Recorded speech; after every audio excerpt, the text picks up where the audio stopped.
Welcome to this extraordinary meeting of the Wingecarribee Local Planning Panel, today 6th of August 2025. I declare the meeting open at 2:02 p.m. Wingecarribee Shire Council acknowledges the Gundungurra and Tharawal people as the traditional custodians of this land we now call the Wingecarribee Shire.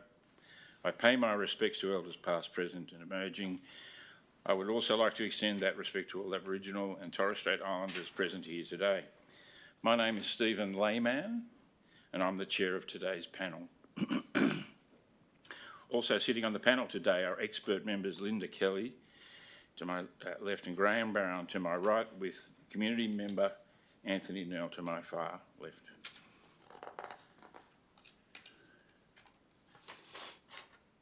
The meeting is being live streamed to Council's website, and the recording will be made available on the website after the meeting.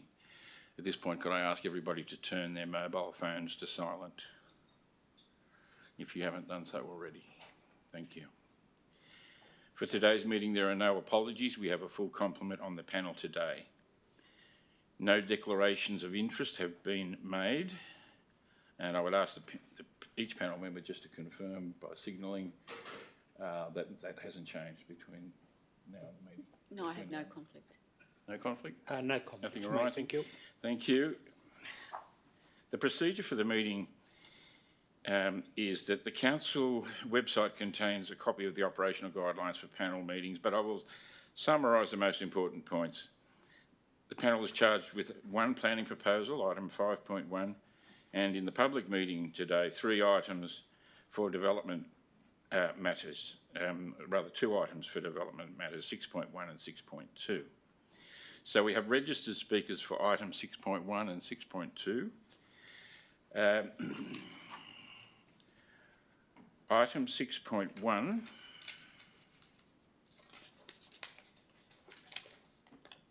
just before we go to that, I should say that the as per the operational procedures, public members addressing the panel are given a 3-minute time limit. However, this is at the discretion of the panel. And we may ask questions of you, so please remain in your seat until we've checked with the panel if there are any questions or comments for you if you are a speaker. So, item 6.1 is the construction of a neighbourhood supermarket at West Parade Hilltop. It's DA 22/0926. I have 4 speakers speaking against the proposal and 3 speaking for the proposal.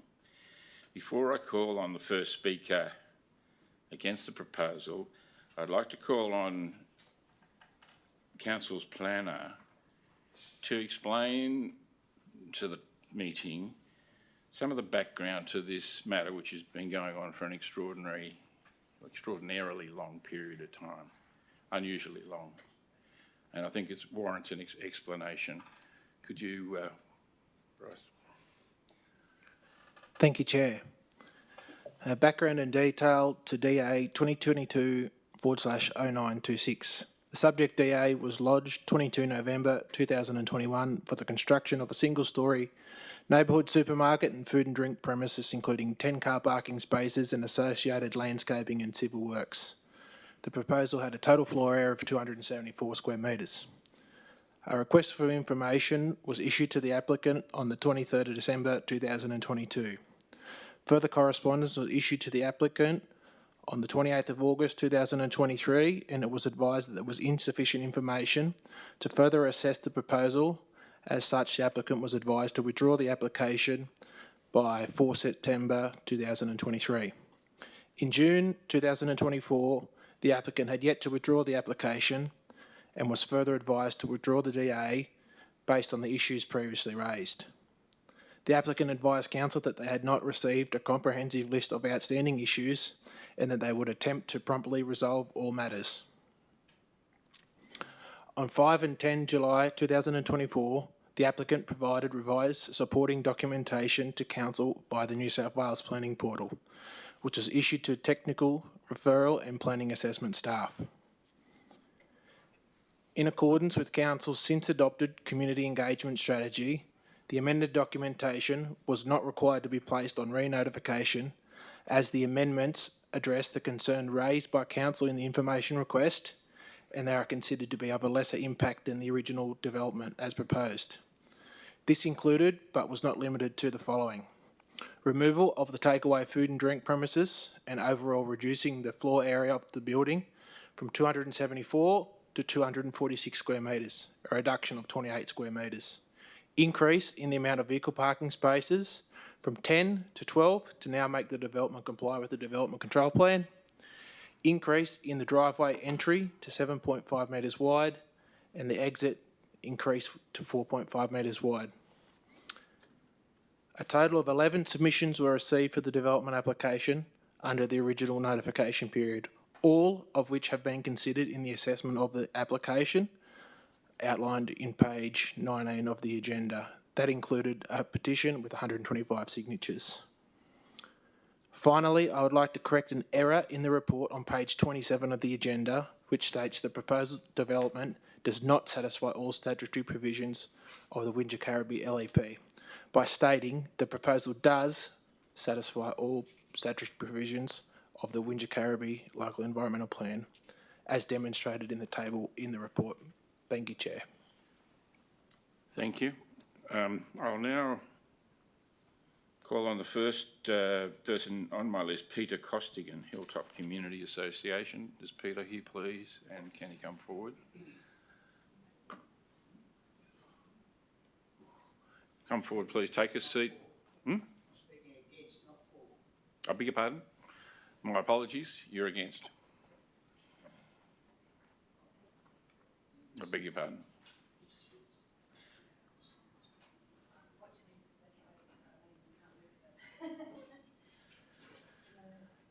So, if you could just introduce yourself and your interest in this. Okay, I'm Peter Costigan. I'm president of the Hilltop Community Association. This was discussed at our meeting back in 2023, I think it was. One of our meetings anyway. And I did put a submission in for the association, but I've been advised since then that that was too late. So I'll just talk to what notes I've got now. The corner, thanks for the opportunity to speak as well. The corner is close to the Chalker Street Bridge exit, where traffic enters West Parade from a 90-degree bend and does not allow the desirable sight distance of 66 metres. While it is greater than the minimum required of 47, because of the conditions at the site, it should be greater and much closer to the desirable 66 metres. I assume you've had a on-site inspection. Okay, so you know the corner. This area is a problem for traffic and pedestrians due mainly to the Chalker Street Bridge location and dangerous exit onto West Parade, and poor sightline westwards onto Rosina Street due to stuff stored on the footpath blocking it and also parked vehicles. This also means pedestrians have to walk on the road, including school children going to school. Any development on this corner will exacerbate these problems. In the attachments for today's agenda, in the conditions of consent on page 31, paragraph 28, states that the construction management plan shall indicate measures to be implemented to protect the environment as well as public health, safety and convenience, amongst other things. And in subpara B, it says off-street parking for employees, contractors and subcontractors is required. I suggest that there is nowhere for such off-street parking. The site is just not big enough to have off-street parking as well when you're building the place.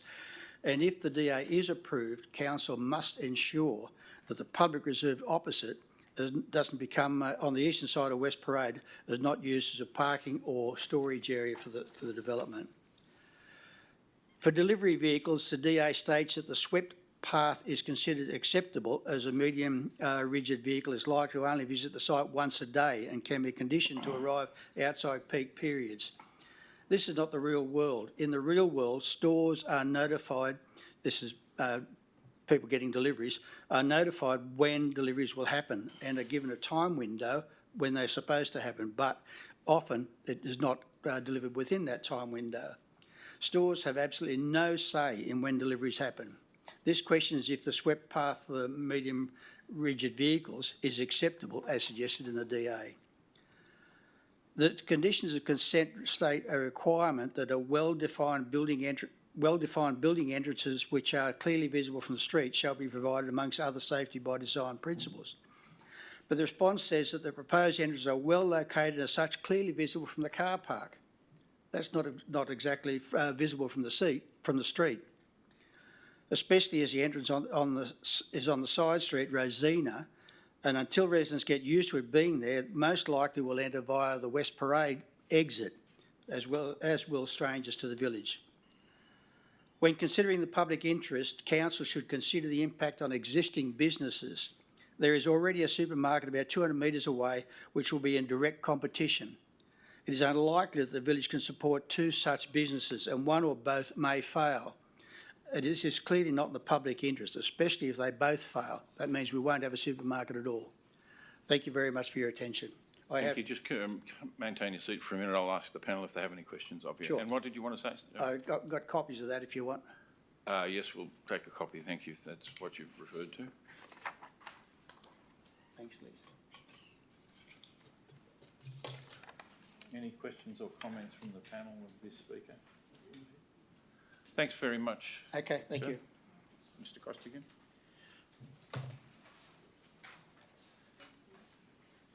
Thanks for sticking to the time. It's much appreciated. I have also speaking against the proposal, Marwan Al-Divani. Is Marwan here? Would you please come forward and just explain your interest, introduce yourself and explain your interest in the matter? Yeah, good afternoon, member. My name is Marwan Al-Divani. I'm the owner of Hilltop Friendly Grocer, the general store just 200 metres away from.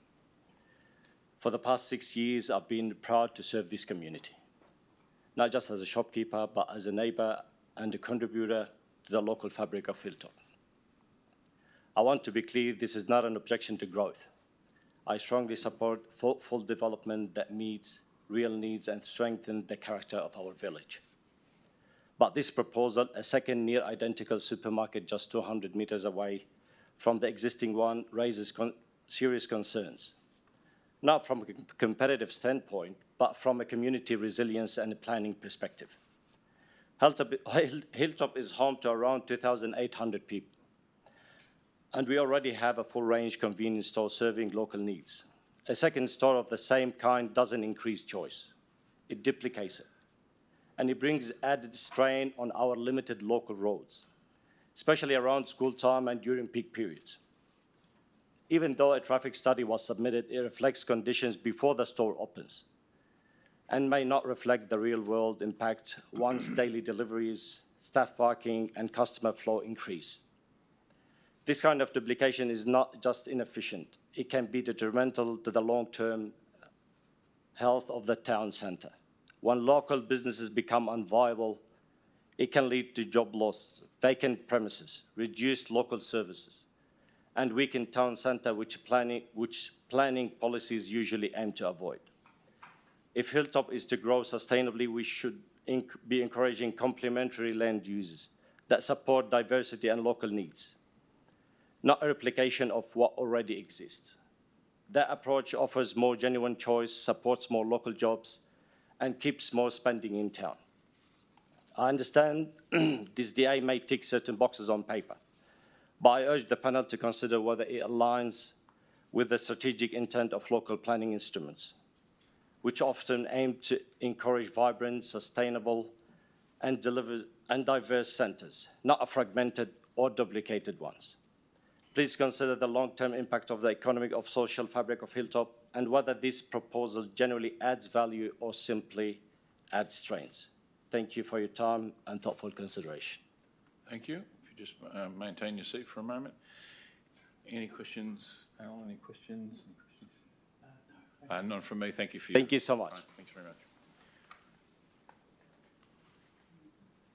Next on my list, I have Julia Weiss. Is Julia Weiss here? Come forward, please, and introduce yourself and explain your interest in the matter, please.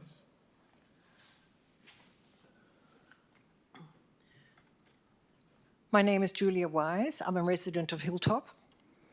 Thank you for this opportunity to speak to you about the development application for a second supermarket. I will be brief. I put in a submission objecting to the proposal quite some time ago and was led to believe that after 11 objections had been filed, that this project would not proceed. I understand that the planner has recommended approval for this project, but that a final determination has not yet been made. My main objections to the development are as follows. Inappropriate and limited site for a potentially busy business. The supermarket will be the second supermarket for a relatively small population of under 3,000. The proposed site, which is limited in scale, is a corner block right opposite to the bridge over the old railway below. This two-way bridge is used by cars, buses, trucks, pedestrians, essentially kids, mothers with prams and others crossing from Wilson Drive to the western side. The bridge is hazardous as line of sight is problematic. Vehicles do not necessarily travel below 40 kilometres as is indicated in documentation and often travel right into West Parade or left into Rosina Street at a much higher speed. A supermarket here will become a busy point, especially for kids coming home from school, and we foresee a dangerous situation unfolding. Number 2, questionable information in the traffic survey, which was carried out for the applicant. It was done one Friday afternoon on the 31st of May 2024 between 3 and 6, and this is being presented as a correct estimate for all days, including Saturdays. I therefore strongly question these statistics. Traffic varies enormously and can be very busy on some days, especially when people come home from work. These include those passing through to the north or south, quickly stopping by to pick up groceries and alcohol. What also needs to be kept in mind that the type of vehicles that are being driven today, especially here in our area, are very large, very powerful SUVs, which are often driven by impatient drivers. Number 3, inaccurate details provided to the planner re the entry and exit to site. The information presented for the measurement of the entrance from West Parade and the exit to Rosina is shown on page 4 and 6 of the traffic report. Both details are different, and I ask what are the actual measurements. This is actually absolutely relevant in this discussion and needs to be qualified before approval. Number 4, change of a takeaway business, previously refused by the planner, now to be a deli providing food and coffee as shown on the plans. Surely this is a matter of semantics only. This will be a takeaway of sorts and will require more parking, and this will not be possible owing to the limited area of the site, as pointed out in your documentation. I strongly question this alteration in the application and believe we need to qualify what is actually meant by deli, food preparation, and the sale of food and coffee here, if this is not a takeaway. 5, loading dock and delivery issues. It is totally incorrect to assume that deliveries are only made before opening hours.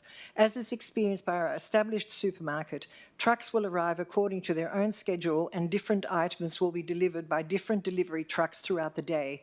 This will mean that there will be a potential conflict between truck delivery and those wishing to park, creating a possible block on West Parade while this is being resolved. And there is no room for off-road parking in the vicinity, as has been mentioned by Peter Costigan. Okay, time's up. Is that Thank all you. you wanted to say? Thanks very much. And you can hold your seat for a minute, please. Any questions? Questions or comments? No. You did make a comment about a takeaway business being previously refused. Was there a previous refusal? I think there was advice to the applicant to withdraw that aspect of the proposal. Was that it? There was no refusal as such. Just wanted to clarify that. But they asked them to withdraw it, I asked them to withdraw it. which yeah. comes down to the same outcome. Yeah. Depending on your viewpoint, yes. Yeah. Thank you very much for listening to me. Thank you. Thank you.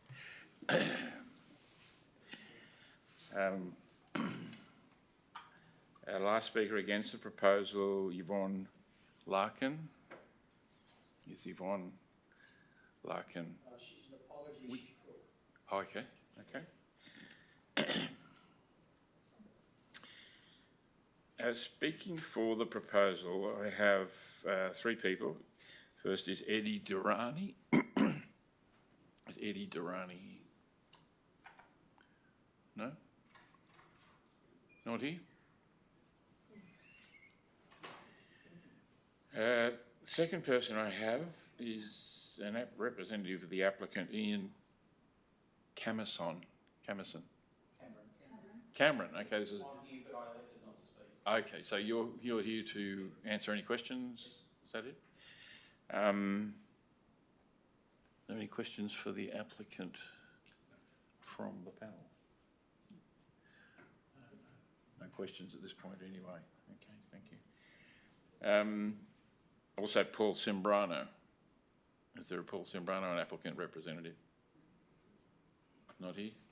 Paulo, no, he's the architect. No, he's not here. Not here. Paulo, sorry.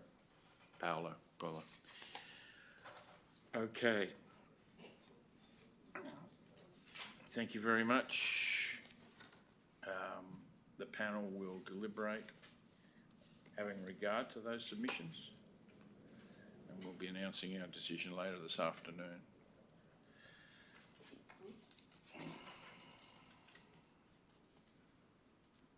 I have 5 registered speakers for item 6.2, which is DA 24/0863, demolition of 2 existing dwellings and associated structures and construction of a multi-dwelling housing development consisting of 8 dwellings and strata title subdivision at 22 to 24 Ascot Road, Bowral. Speaking against the proposal, I have, 3 speakers. The first on my list is Stephen Burton. So please introduce yourself, Mr. Burton, and tell us your interest in the matter. My name's Stephen Burton. I'm a neighbour. I live directly across the road from the proposed development. And again, thank you for providing this opportunity to speak to the local planning panel in regard to this development application. My address here today is not to simply promote a NIMBY viewpoint, but to remind the panel that the residents of the Bowral Township choose to live here due to its unique character. In fact, I live in a relatively new development that itself is sympathetic to the Bowral Township Development Council plan. It consists of 4 single-level freestanding villas with low visual impact on Ascot Road and a curved garden line driveway breaking up the symmetry, I suppose, serving only properties on its right side. I think the overdevelopment of 22 Ascot Road and others like it jeopardise the future of this unique character and lifestyle that we have in Bowral. In contrast, the document Think Planner's Statement of Environmental Effects, page 6, states there's likely to be a shift in the character of the area in the future given the planning controls that apply to R3 zoned land. I say shift in the character of the area will only change if developments such as the one discussed here are approved, contrary to the Bowral Town Plan. I do appreciate that developers have a role in the supply of new housing, but it's incumbent upon our council representatives to uphold the wishes of its residents, of whom duly elected them, and not those of the developers simply wishing to maximise their profits and move on. Failure to do so for each and every development application will in fact lead to that shift in the character of the area. However, there appears to be viable solutions to this developer meeting the Bowral Township plan. It appears the council has previously upheld its intention to maintain the character of the Bowral Township. An ad hoc review of the residential area surrounding Ascot Road reveals numerous medium density developments that incorporate an existing dwelling, as this property still has. There's one dwelling that needs to be knocked down, but the other dwelling could be used in this project. These have met the council's need for additional housing stock while maintaining the Bowral Township character. These properties have clearly modelled the additional dwellings on that of the original old stock dwelling on the site, and therefore reduce not only the visual impact, but to retain a higher proportion of established gardens. A couple of examples as follows. I've just put some addresses: 34 Gordon Road, 10 Park Road, 25 Sheffield Street and 7 Ascot Road. I also observed during my ad hoc review of the Bowral Township, the council has also been instrumental in encouraging developers to renovate and extend numerous old stock properties rather than simply demolishing them and overdeveloping the site. This has resulted in the resurrection of some magnificent properties that will continue the legacy that is the Bowral Township that we're all lived there, the reason we're there for. Some of those properties at 5 Redford Road, 33 Sheffield Street, 8 and 12 Glebe Street and 38 Bulway Street. I also note that in the streetscape context of the application, page 300, the three examples given, in fact, more closely align with the Bowral Township Council plan than does this project. For example, low visual street impact, significant setbacks and single contoured contoured driveways. You've had 3 minutes. Can you summarise that'll your do. concerns about this development? Yes, that's, That's it? yeah, that's it. That's Okay. basically what it said. Just hold it for a minute, please, and I'll ask the panel if they have any questions. Panel? Just one question. You mentioned the Bowral Township plan. You've read the report that the council officers have written To the, this application? yes, I don't know, not the whole of 300 pages or something, or? The report indicates there is only one variation to the planning controls that apply to the site. That was the open space. I would say there's more to that, to the staggered appearance of it, rather than just being straight development. I suppose that's the main one I'm looking at as well. So rather than being a symmetrical building, there might be some curves, offsetting of buildings and things like that. I was aware that was in the township plan. Okay, thank you. Panel members, any other questions? No questions from me. Thank you very much.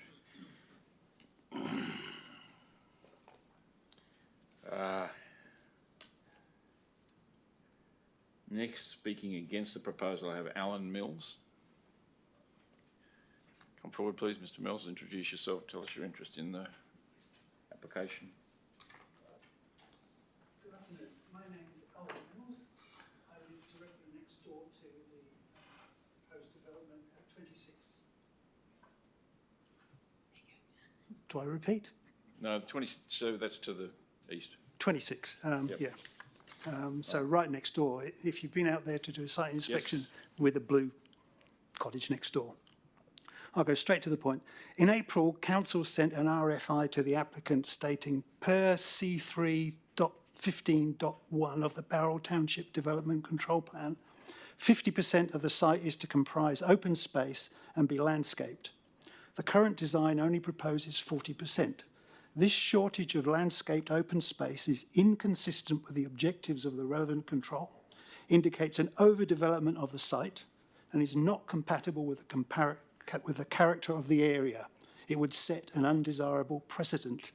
That's from the RFI from the council. My question is, how does a minimal increase of 4.1% in the current plan suddenly make this compatible with the character of the area and still not an overdevelopment? The applicant's reply says, we agree that this remains numerically non-compliant with the control. But the applicant themselves have already shown a willingness to amend their plans. They've increased this percentage from 27.4 to 39% to 40% to 44.1%.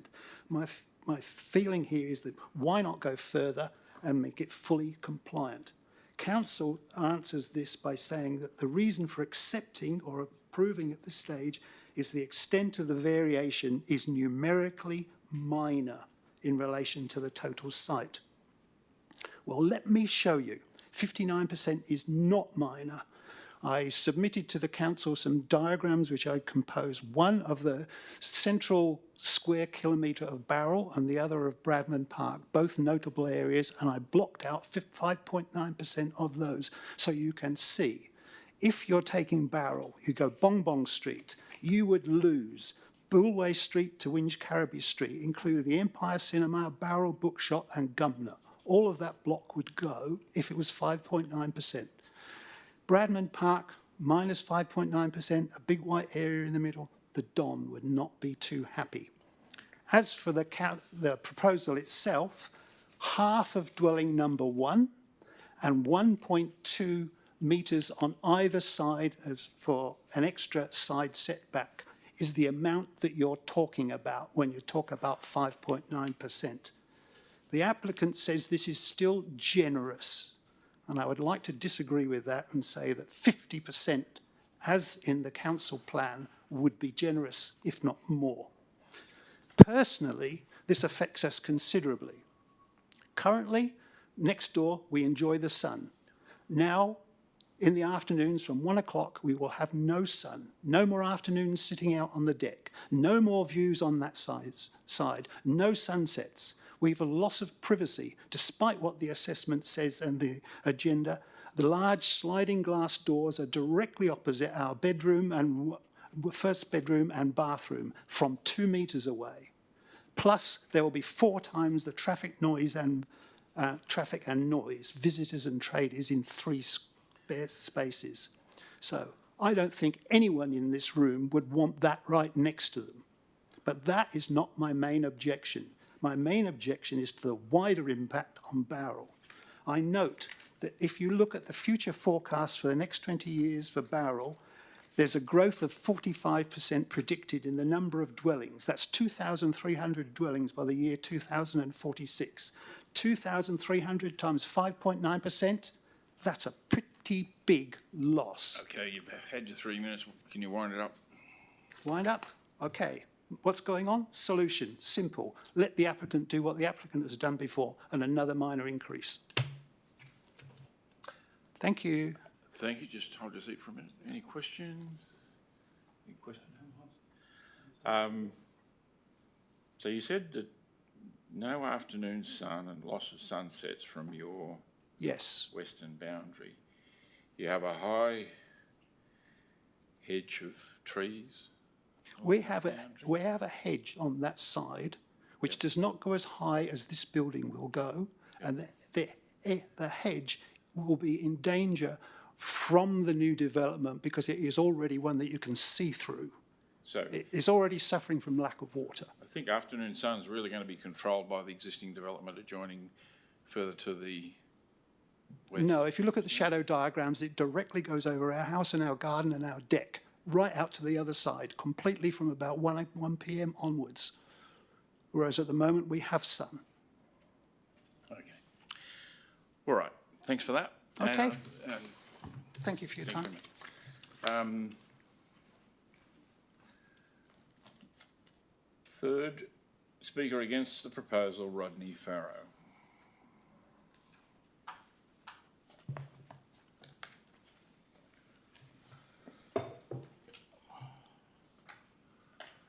Right, Mr. Farrow, can you introduce yourself and tell us your interest in the matter, please? Yeah, my name is Rod Farrow. I live at, my wife and I live at 16 Gordon Road, so we back directly onto this proposed development. Thank you for providing the opportunity to speak to the local planning panel in regard to DA 240863. The issue that I wish to discuss is the proposed development contravenes the Bowral Township Development Control Plan, BTD-CP, in regard to open space. Open space is a key factor for the environment in the Southern Highlands. The original DA proposed an open space comprising 27.4% of the site, whereas item C 3.15.1 of the BTD-CP stipulates that the open space shall be 50% of a site. I assume this was an ambit claim to test the waters. A subsequent proposal that includes a third car space and reduces Unit 03 from 3 bedrooms to 2 increases the open space area to 44.1%, but is still delinquent in regard to the requirements of the BTD-CP. Council is most effusive in its support for this open space proposal, despite the fact it does not meet the requirements of the BTD-CP. I remind Council that its role is to act in the best interests of the Wingecarribee Shire residents. I would like to propose a solution to this issue that I believe would be in the best interests of Wingecarribee's residents, Wingecarribee Council and the developer. The proposal is based on the second proposal submitted by the developer. The proposal to reduce Unit 07 to a 2-bedroom unit in the same way that is proposed for Unit 03. That's what I'm proposing. Let me just clarify that. Reduce which unit, you say? Is to reduce Unit 07. Unit 07. So they've reduced in this this amended proposal, they've reduced Unit 03 from 3-bedroom to 2-bedroom, and I'm suggesting or proposing that the same be done for Unit 03. This will enable the open space area to conform with the requirements of the BTD-CP, i.e. that is 50% of the site. It will also increase the dwelling mix, thus supporting social diversity objectives. So that's where I believe that the developer will benefit. That's when I say that it wasn't just being smart. I believe that the developer will also, because there's numerous 3-bedroom townhouses for sale in Bowral at the moment. My wife has all the details on that if needed. But there aren't too many 2-bedroom units around. So I think that would be, I say, to the benefit of the developer. Thank you. Just hold your seat for a moment, please. Any questions? Any questions? Yes, there is a question from Kelly. I just had a comment. So I understand that your main concern is the amount of landscaped open space, and you're proactively suggesting a solution. Yes, that's correct. But you would accept that there could be other solutions to still get the same result. Absolutely. I've just tried to come up with, to try and be positive, to come up with something that could be of interest. But no, I'm certainly not suggesting that's the only solution. Yeah, no, that's to be commended that you are proactively seeking a solution. That's great. But yes, Thank you. Thank you. I would say that the panel is proactively looking at ways in which better compliance might be achieved. Oh, good. With that landscape That's area good, yeah. requirement. It's something we'll deliberate on. Thank you for your contribution. We better hear from the, well, speaking for the proposal, Andre, I beg your pardon, Musa, is Andre Musa? Unfortunately, Andre's the applicant. Andre Musa, I believe, is speaking on. No, we can't get the team links. So Okay, I would like to ask Mr. Musa if you can suggest a way in which we can improve the landscape area. Yeah, I can call him. Yeah. Apparently, Mr. Musa can't make it in person, but we might be able to phone him. I'd like to ask him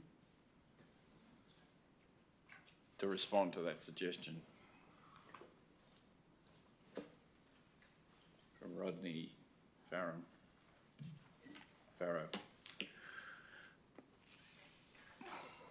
Would he have heard this? He wouldn't have heard this, would he? No, I'm not quite sure where his team's at. I'll ask him if you can just get him on the phone. We'll talk to him.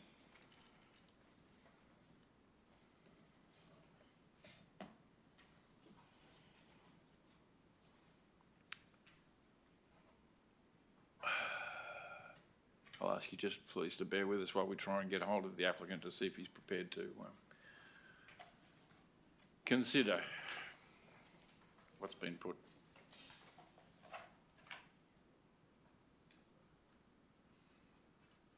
But we can't wait too long, I don't think.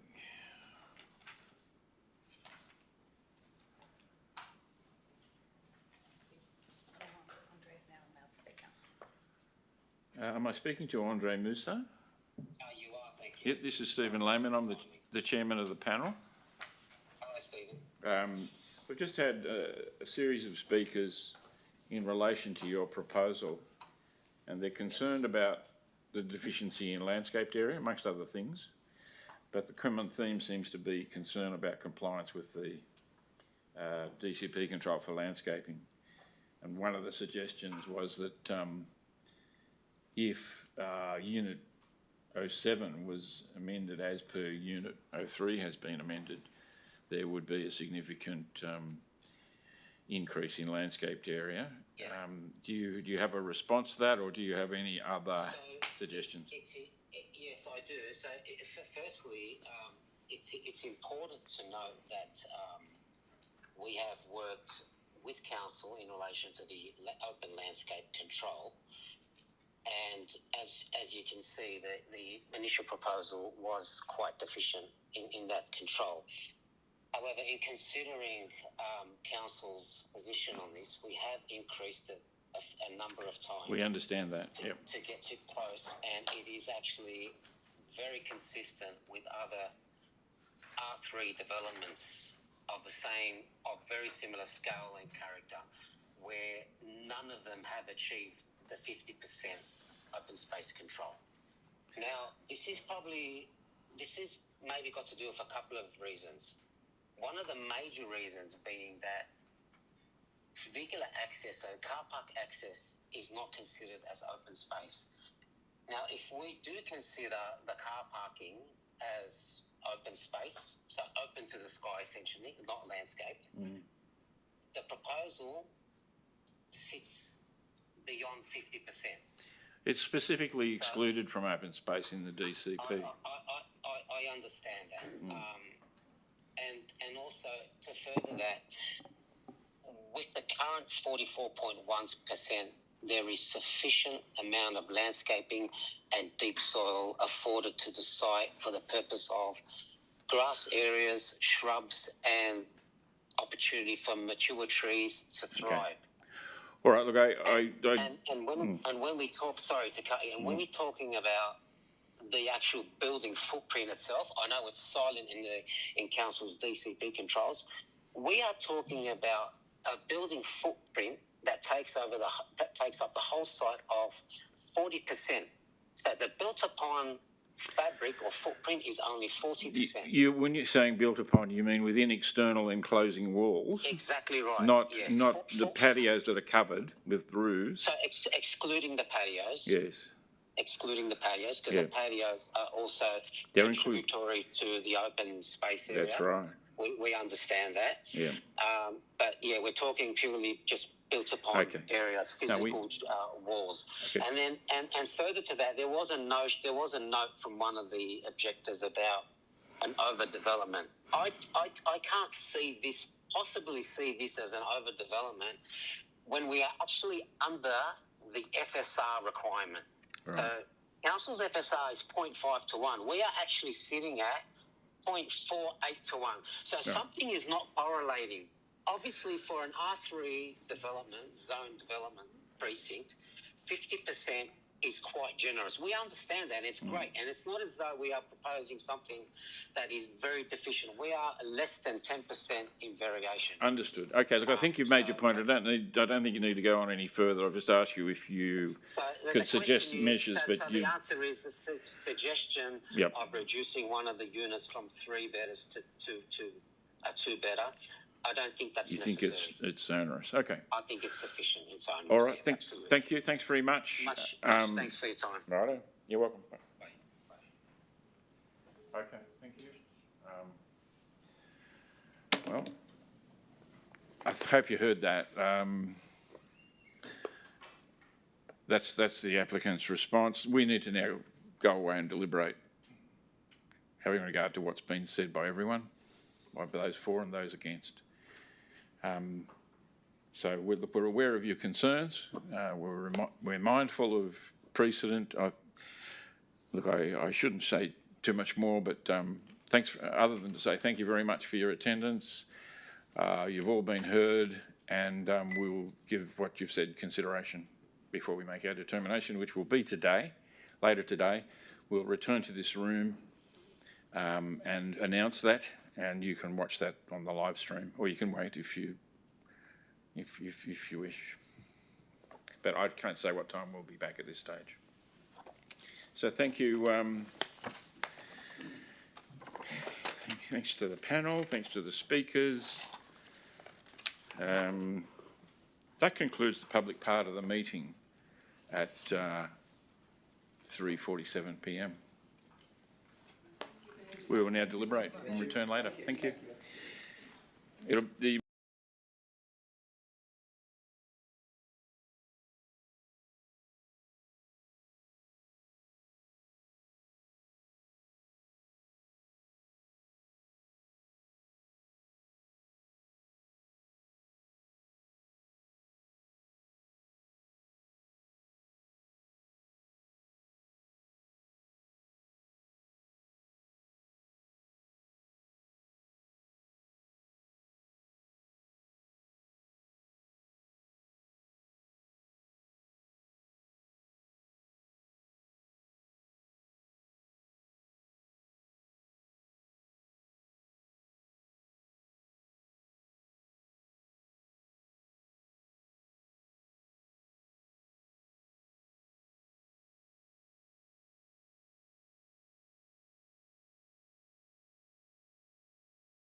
This is the announcement of decisions for the Wingecarribee Local Planning Panel meeting of 6th of August 2025.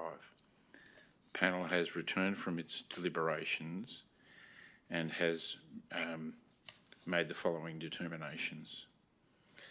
In terms of the public matters, item 6.1, construction of neighbourhood supermarket at West Parade Top Hill. The local planning panel determines the application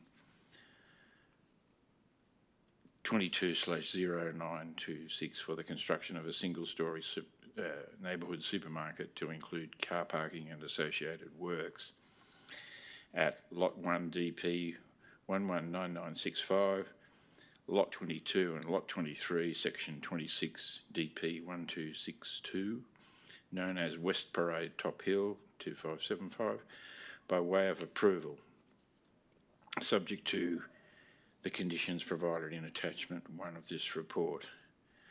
The panel's reasons for this determination will be set out in full and published on the council's website within 2 business days. But in brief, the panel heard regarding the period of processing. It observes that the proposal is permissible within the zone and that it is not the role of the panel to intervene with competition in the marketplace. Its reasons address the access and parking arrangements and took into consideration other matters raised by submitters. This is set out in full, will be set out in full on the council's website. In relation to item 6.2, DA 240863, the local planning panel resolved to approve the proposal subject to the amendments below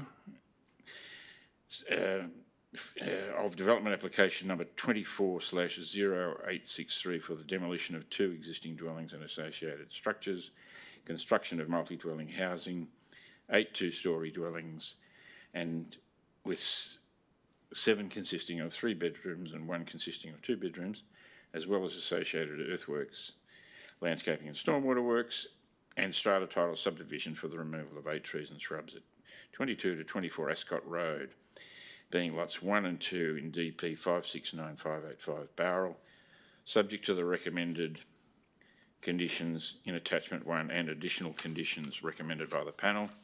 In brief, these are intended to increase the landscaped area of the site by, in part, reducing the gross floor area of the proposal, relocating visitor spaces 1 and 2, deletion of visitor space 3 in lieu of additional landscaping, and the details are set out will be set out on council's website within the next 2 business days. That said, I declare the meeting closed at 4:09 p.m. Thank you.